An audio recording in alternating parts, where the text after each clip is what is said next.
This story starts with a nagging feeling, the kind that creeps up when something doesn't quite add up. You ever look at the sky and notice those white streaks? The ones that just don't fade away like they should? They linger, fanning out, turning a perfectly blue morning into a hazy quilt. I used to think nothing of it, just jets doing their thing, leaving trails like tire tracks up in the air. But then all these news articles started popping up, and I started paying attention. And now I'm not so sure. It was a Saturday morning, one of those mornings where the air feels clean and the world seems right. I was sipping coffee, staring at the sky when I saw them, thin white lines slicing across the horizon, crisscrossing like someone was playing tic-tac-toe up there. They didn't dissolve like the normal contrails I remembered from when I was a kid. No, these ones hung around, spreading into a filmy haze that seemed to settle over top of everything. Fields, houses, even me. I sneezed, wondering what could make the sky look so wrong. That's when the questions started. You see, stories about chemtrails have been around forever, going back as far as the 1960s when governments were cocky enough to think they could boss the weather around. Back then it was Cold War stuff, schemes to make rainfall or storms appear on command. They called it weather modification, or if you wanted to sound like a lab coat, atmospheric geoengineering. But what started as a military power trip has now morphed into something else entirely. Something a new group of relentless researchers insist isn't just science gone wild. They're convinced there's purpose behind those streaks, a sinister plan hidden in the clouds. Now, I'll be honest, I used to scoff at this stuff. Chemtrails. Come on, that's the stuff for folks who think Bigfoot runs the Federal Reserve. I'd laugh, politely change the subject and move on. But lately I'm not laughing. I'm kind of stuck, caught between skepticism and slow leaking facts. Something's off with the air and I can't quite shake it. Why have the birds stopped showing up at my feeder? They used to be there every morning chirping like they own the damn place. Now it's quiet. I sneeze more often. My allergies going through the roof even when it's not allergy season. And then there's the smell. A weird chemical fuel-like smell. It's subtle, almost like it's imagined more than it's real. Maybe it's nothing, or maybe it's a clue. So here's the deal. Are those trails just water vapor, the innocent exhaust of planes zipping overhead? Or are they something else, something deliberate, maybe even dangerous? Could they be a tweak causing our weather to go wrong, or worse, a calculated move to mess with everything that breathes under the streaked up sky? I don't know yet, but I'm starting to think there's more to this than I ever imagined. So let's you and I figure it out together. Let's get one thing straight before we go any further. Not every streak in the sky is the same. You've probably seen those white trails behind planes, the ones that look like a quick scribble in the air. Some of them fade fast, like they were never there, and others, they stick around, spreading like a stain. Knowing the difference between contrails and chemtrails is where the story is going to start taking shape. Contrails, short for condensation trails, are simple enough. Picture yourself on a freezing winter morning. You puff out a breath of air into a white cloud that vanishes in seconds. That's what a contrail is. Hot jet engine exhaust hitting the icy upper atmosphere, turning into an invisible trail of water vapor. They're thin, sharp, and almost gone as soon as you notice them. You'll see them trailing behind passenger jets, stretching for a little bit before melting back into the sky. They don't hang around, don't fluff up, don't even take over the horizon. Just a quick hello and an even faster goodbye. Now, chemtrails. That's a whole different beast. At first glance, they might trick you into thinking they're contrails. Same white streaks, same high altitude planes. But once you know what to look for, it's like a switch flips. Chemtrails don't just fade, they linger, sometimes for hours. They start out as thin lines, but then they bloom, spreading into wide, hazy bands that can stretch for miles, even from one horizon all the way to another. You'll see them crisscrossing, weaving, a grid-like pattern that slowly thickens into a cloudy shroud. It's not just vapor, it's like the sky's being painted with something much heavier, something that doesn't quite belong. The theory used to be, and it's a big one, is that chemtrails aren't just water vapor, but rather a mix of chemicals deliberately being sprayed into the atmosphere. Why? That's the question driving this whole thing. The way they hang, the way they spread, it's like they're designed to stick around to do something. And once you start noticing them, it's kind of hard to look away. The sky starts to feel less like a backdrop and more like a canvas for something we're not supposed to understand. The trail of this story doesn't start with the streaks that we're seeing today. It actually stretches back to a time when the world was locked in a tense but quiet war, the Cold War. The 1960s and 70s weren't just about flower power and free love. Behind closed doors, military minds were staring up at the sky, dreaming of ways to twist nature itself into a weapon. They weren't chasing the highs as much as they were chasing control. And two names that you need to know as we go forward, Marvin Herndon and Mark Whiteside. They're scientists who've dug deep into this, and in their paper, Geophysical Consequences of Tropospheric Particulate Heating, they pinpoint this particular era as the starting point. It all began with experiments, secret projects to tinker with the weather, to make rainfall or storms rage on demand.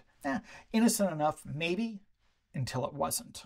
What started as tweaking clouds or cloud seeding quickly slid into something much darker. Atmospheric engineering, a plan to reshape the very air above us into a weapon of mass destruction. But by 1977, world leaders knew something was up. They saw the skies changing, and it spooked them enough to gather in Geneva, Switzerland, where they signed a treaty with one heck of a mouthful of a name. The Convention on the Prohibition of Military or Any Other Hostile Use of Environmental Modification Techniques, or ENMOD for short. Let's think about that title for a second. A global agreement to ban environmental warfare, that's not random, and it just doesn't happen for fun. To me, it means the capability was real, known, and scary enough to demand a promise to stop it. Article 1 of ENMOD lays it out plain for everyone to see. No one should use any technique for changing through deliberate manipulation the dynamics, composition, or structure of the Earth. That's not vague. It's abnormally specific, like they were naming a monster that they'd already met. And if you want proof, just tilt your head back and take a look at the skies above. Those streaks spreading across the sky, they're not just passing clouds. If ENMOD was supposed to lock the door on these schemes,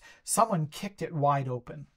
Brigadier General Charles Jones of the United States Air Force, a voice powerful enough to cut through the noise, he put it like this. When people look up into the blue and see white trails paralleling and crisscrossing high in the sky, little do they know that they are not seeing aircraft engine contrails, but instead they are witnessing a man-made climate engineering crisis facing all air-breathing humans and animals on planet Earth. Toxic atmospheric aerosols used to alter weather patterns, creating droughts in some regions, deluges and floods in other locations, and even extreme cold weather under other conditions. Now, Jones isn't some lone boomer crank. Pilots, whistleblowers, insiders, they've been sounding alarms for years, talking about secret payloads and planes with no markings. Herndon and Whiteside back it all up, saying these aerosols aren't just Cold War leftovers.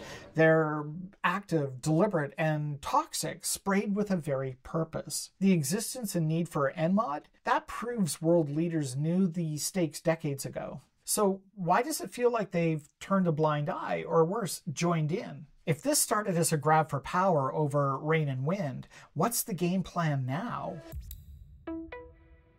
Marvin Herndon and Mark Whiteside say they've found the key to what's really going on up there in the sky. In their papers, aerosolized coal fly ash, a previously unrecognized primary factor in the catastrophic global decline of birds, and deadly ultraviolet UVC and UVB penetration, they point to something called coal fly ash, or CFA.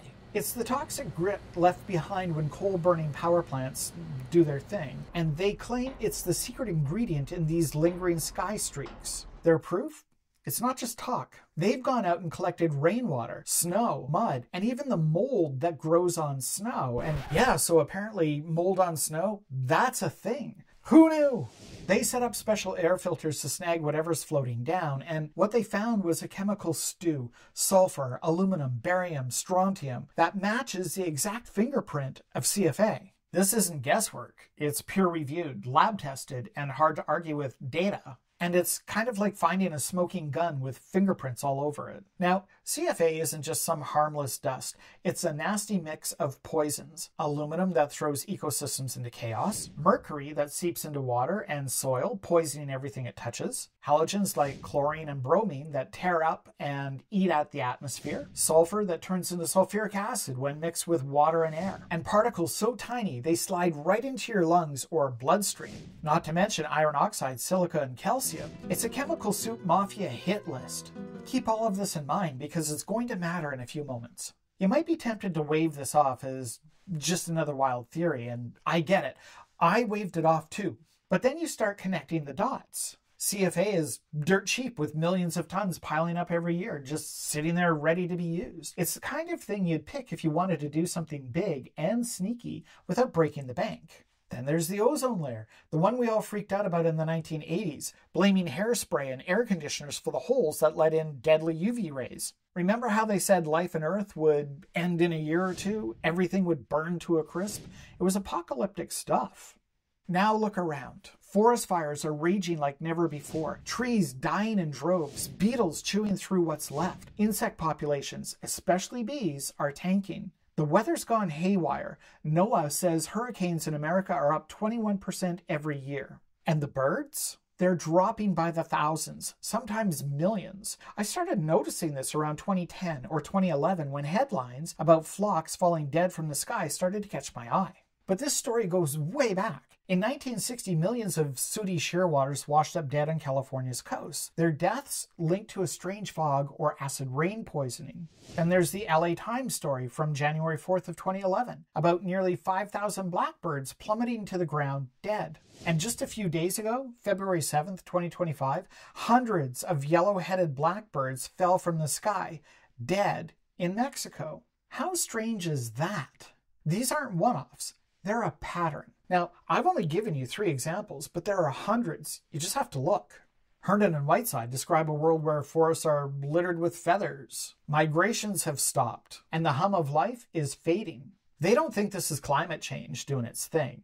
They see a plan, a slow-motion wipeout happening right under our noses. CFA fits too perfectly. It's cheap, easy to spray from planes disguised as contrails, and toxic enough to cause the damage that we're now seeing. In their paper, Geophysical Consequences of Tropospheric Particulate Heating, they call out the IPCC, the big climate panel, for dodging the CFA issue entirely. They say it's not a mistake. It's a cover-up, orchestrated by people too powerful to touch. The scariest part? CFA's properties line up perfectly with the darkest side of geoengineering. It's reflective, which is perfect for bouncing sunlight back into space, which kind of sounds like a fix for global warming, but could actually wreck all life on Earth instead. Herndon and Whiteside don't pull any punches. They call it deliberate, the primary factor in a well-designed global collapse.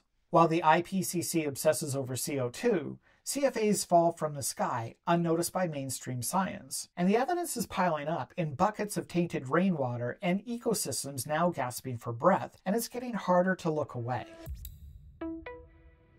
Where there used to be the constant hum of birdsong, there's now an eerie silence. Fields are dotted with the tiny bodies of fallen birds, and forests feel empty as bees and other pollinators are vanishing. They say coal fly ash, that toxic grit we talked about, is seeping into feathers and insect shells, choking out the very creatures that keep nature's delicate balance intact. Since 1970, North America has lost nearly 3 billion birds. That's not just a number, it's a warning. Herndon and Whiteside argue that CFA is the culprit, unraveling the threads that hold our ecosystems together. Birds and insects aren't just pretty to look at. They're the glue keeping our food chains and forests alive. When they go, everything else starts to wobble, but the damage doesn't stop with wings and stingers. In their paper, Deadly Ultraviolet UVC and UVB Penetration, Herndon and Whiteside hit us with something even scarier. They say CFA's chemicals, chlorine, bromine, and the rest of that poisonous crew, are tearing holes in the ozone layer, the shield that protects us from the sun's deadliest rays. Without it, life on Earth doesn't stand a chance to exist. For years now, that layer's been thinning, letting through UVC and UVB rays that used to be blocked. And they have the receipts. They've got measurements from California to Canada showing UVC reaching the ground, something that science once said was impossible. These aren't just the rays that give you a nasty sunburn. They're DNA shredders, attacking crops, wildlife, and even our skin with no mercy. Now, let me break it down because I had to look this stuff up for myself to figure out what it meant. Both UVC and UVB are types of ultraviolet radiation from the sun. UVC has a very short wavelength, whereas UVB has a slightly longer wavelength, but both can be quite damaging. They affect living organisms, permanently damaging skin, eyes, and DNA. And they can damage and accelerate the degradation of plastics, fabrics, and other synthetics. They can even disrupt plant growth and photosynthesis. And they can alter aquatic ecosystems and harm aquatic life. UVC is filtered from hitting the Earth by the ozone layer, but some UVB makes it through, and UVB is what gives us sunburns on a hot day. Low-dose UV light is often used to disinfect and purify water by killing bacteria, viruses, and microorganisms, not to mention air purification, surface disinfection, and the reduction of microbial contamination. It's powerful stuff. CFA's chemicals don't just poke holes in the ozone, they change the air itself. Sprayed into the troposphere, they trap heat, choking off the natural flow of storms, and throw the climate out of whack. Herndon and Whiteside call it a man-made climate engineering crisis, dressed up as a solution to global warming. The irony of that stings. This geoengineering sold as a way to cool the planet by dimming the sun might actually be cooking the planet faster. Droughts are getting worse, ice caps are melting, and the air feels heavier, all while the IPCC keeps its eyes glued to CO2 and carbon taxes, ignoring the CFA falling all around us. If Herndon and Whiteside are right, as they argue in Geophysical Consequences of Tropospheric Particulate Heating, CFA isn't just a side effect, it's a weapon. A slow, deliberate tool to thin out life itself. From birds to bees to us, all while the world shrugs and says, nothing to see here, folks. Move along. The pieces are starting to fit, and they're painting a picture that's really hard to unsee.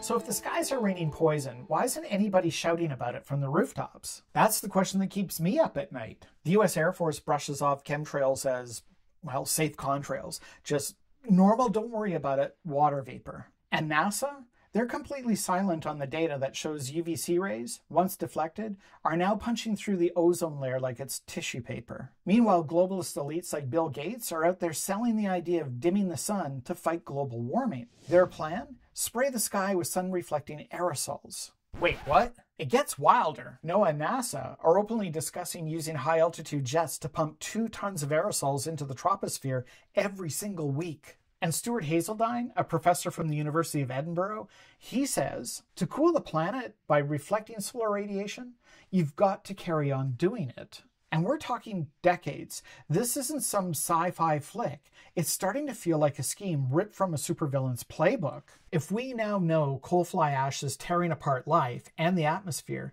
why all the silence? Is the mainstream media clueless, scared, or are they forced to read from the same script? According to chemtrail researchers and Herndon and Whiteside, the problem runs deeper than just a few missed headlines. It's rooted in the heart of science itself. They point fingers at the IPCC and the American Geophysical Union, accusing them of pushing fake science. They say gatekeepers like the Air Force, NASA, and the IPCC and the AGU are burying evidence of coal fly ash, propping up climate models that pin everything on CO2 while ignoring the CFA that's falling from the sky. And it isn't a slip-up, it's a deliberate blackout. So who's really behind it?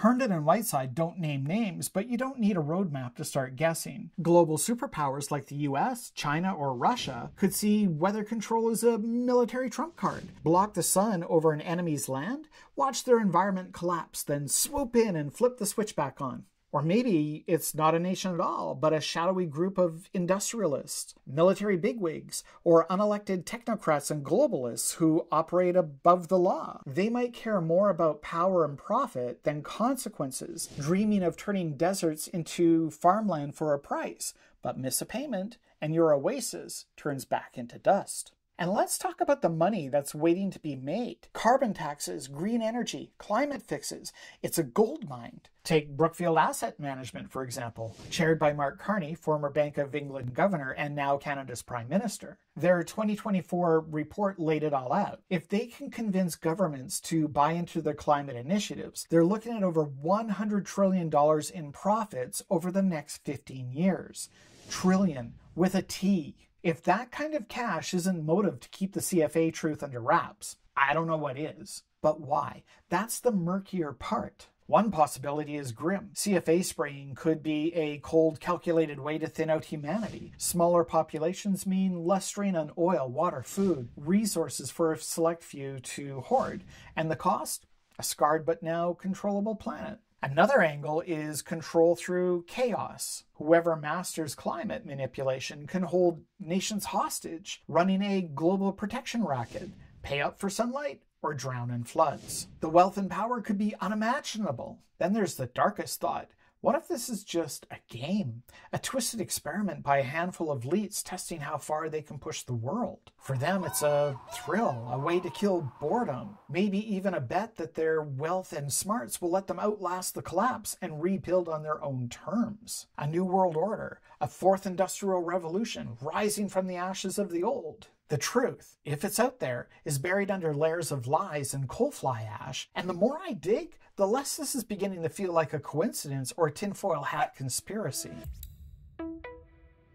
Now this is where the story hits you like a punch to the gut. It's not just about birds falling or bees disappearing, it's about us, our bodies, our future. Marvin Herndon and Mark Whiteside, in their 2021 study, Intentional Destruction of Life on Earth, lay it out in stark terms. The damage from chemtrails isn't just ecological, it's personal, it's anti-human, and it's happening now. They point to evidence piling up over the last decade, signs that something's wrong with the air we breathe and the sun above us. UV rays are hitting harder than they used to, slipping through a weakened ozone layer to burn skin, damage cells, and even tamper with our DNA. Coal fly ash, that toxic brew we've been tracking, is no bystander. Its aluminum clogs lungs, making every breath a little heavier. Mercury seeps into blood, poisoning from the inside. Sulfur mixes with water and oxygen, forming acid rain, eating away at lungs. Ultrafine particles, too small to see, slip past our defenses, weakening immune systems and throwing reproduction into chaos. They're even closely linked to neurodevelopment disorders, damaging immune systems that can't keep up.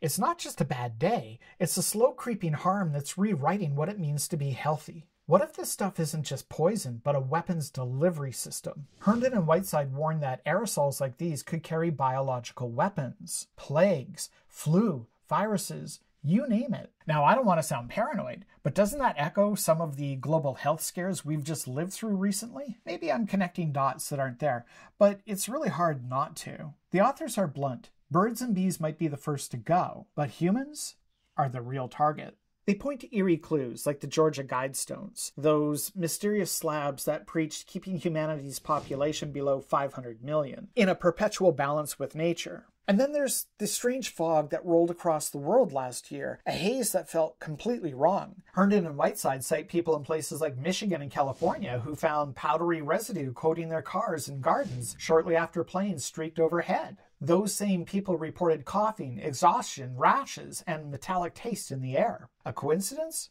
Or maybe a sign of something deliberate. Herndon and Whiteside don't mince words. They call it geoengineering with malicious intent. A campaign where ecosystems are just collateral damage and humans are fair game. They see chemtrails as a weapon, a calculated aerosol system designed to erode the biology of every living thing. This isn't an accident, they say. It's been the plan all along. Birds are dying by the billions, insects are vanishing, the ozone is failing, cancers are rising, pandemics are flaring up, and the weather is swinging wilder every year. The Earth itself is becoming less livable, the air a toxic veil, the sun a threat. Now, I know correlation doesn't equal causation, but the evidence is stacking so high, it's getting harder to look away. This isn't a theory anymore, it's the reality we're living, breathing, and fighting to survive in. The question now is, what are we going to do about it? Once you start noticing those streaks in the sky, it's like a veil lifts. You can't go back to seeing them as just aircraft contrails. I'm sitting here sneezing and trying to wrap my head around it all, caught between doubt and a growing pile of evidence that's getting harder to ignore. Government denials, news stories that raise more questions than answers, and a string of strange events that keep adding up. I used to think I was the sane one for brushing this off, but now I'm beginning to think I'm nuts for not having believed it in the first place. There's just way too many pieces that fit too neatly, too many coincidences that feel anything but random. Hell, they're even sort of admitting it. You tell me down in the comments below, how many coincidences does it take before they stop feeling random? You know that old saying, if it looks like a duck, walks like a duck, and quacks like a duck, it's probably a duck. Right now, those streaks are quacking pretty loud, while the ducks have pretty much disappeared. Now, I'm not saying I've got the answers, but I sure do have a lot of questions. And if you want to help dig deeper, check out our website at www.supernaturalchronicles.com. You'll find links to Herndon and Whiteside's research papers there. Read them, think about them, and let me know what you make of it. Is this real? Is it crazy? What's your take? Should I be concerned? Or should I just look away and move along because there's nothing to see here, folks? For now, keep your eyes open and your mind sharper. Question everything, because the truth is out there. We just have to find it. If you're as hooked on this as I am, hit that subscribe button and give this video a like. It only takes a second, and it helps me keep digging into stories just like this. Thanks for riding along in this wild journey. I've got a lot more coming, so stick around.